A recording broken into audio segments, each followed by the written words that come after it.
Hi, welcome to PLP's distribution tips and tricks.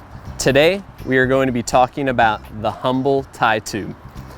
Now, when we talk about tie tubes, what we're talking about is protection. Protection for your conductor and for your insulator. This is not a Frisbee to just be tossed away. This is your first line of defense between damage to your conductor. Now, a lot of guys will throw this away because it can be difficult to work with. So I'm going to show you a few tips to make this easier for installation.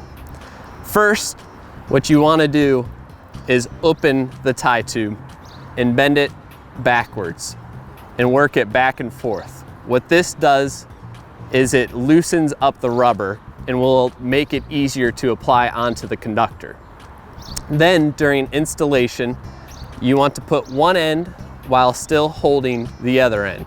What this does is it gives you a handle to slide into place. So now you have an easier job of installation. To finalize the installation, you want to slide it over top of the insulator, providing full coverage across the length. This is going to give you the protection that you need on your line.